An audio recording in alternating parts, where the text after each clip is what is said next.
Okay. Out here, there would be an easel with a list of my students' names and an arrow pointing towards my room. That way you don't get like mixed up with kindergartners or like other preschool classrooms. And then a list of like the checklists that the parents will grab. The families walk in, they can grab the checklist over here, or they can grab it over here. There'll be pens and everything, clipboards if they want them. And then ideally they'd come over here. They have like 5 stations or whatever it is. They come over here and get their packet. Their packet has a magnet on it that they can save or put on the fridge so they can scan the newsletter so I don't have to do paper copies. All about me, classroom like expectations, rules, like answering questions like what do they bring, what do they do if they're sick. PBIS stuff like how I handle behavior, and then an idea of what it's like in the classroom if you were to walk in, like what would it look like. And then like wish lists for parents, like parents always ask like what can they bring. These are just simple things.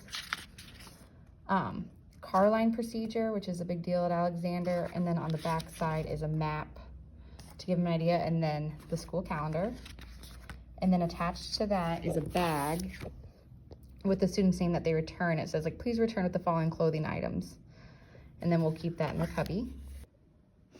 I write the student's name on it, and I usually put them in alphabetical order, like layer them. This way, though, I know the packets that are remaining after back to school night, that those students didn't show up and I need to call them to find out if they plan on coming.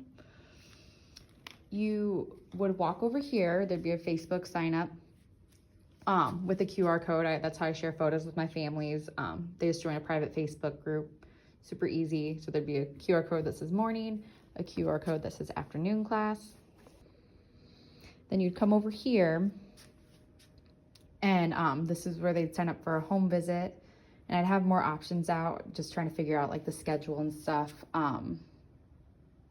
for the, the next week, like when I have meetings and stuff, so I can plan around it. They'd scan a QR code that takes them to a sign up genius that they pick their time and all that stuff. So there'd be more QR codes with the options. Then over here, there's 3 tables set up. I have the parents fill out like just a brief survey, like, general information, like what are your hopes for your kid, any allergies, and then they return it over here into this basket. And then this is nice too, because during your home visit and stuff, you can talk about what's on the paper and then also just answer any questions that they have. I have a video playing from the previous year, a slideshow from the end of the year, just so the room's really boring right now. This way they can see that preschool is super fun.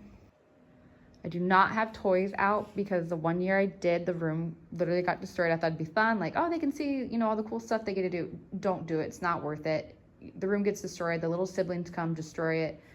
All my toys are in there. I'm going to put a big X through it.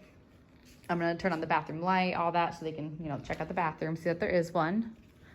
And then the last thing is they'd come over here and there'd be a photo booth. There's usually a curtain hanging right there, but it was absolutely disgusting, so I need to wash it. And then I have a banner that says like, I am a preschooler, and they can have props, and I'll have like a Alexander sign they can hold up. And then the last thing, this would all be cleaned up. I typically try to stand over here during the busy times and then go around the room and answer questions. But the last thing, like meet me, and then you can come get your little popcorn. Thanks for popping in. It's corny and cheap, so that's why I do it. The only other thing, I don't write students' names on stuff because just the roster changes and all that stuff. The only thing I will do is I will label their cubbies, because that's easy enough, and that gets them excited to see something that like belongs to them. And they, get excited to see where they're gonna hang up their backpack and all that. But then that's like a spot that they see like, oh, this is my room.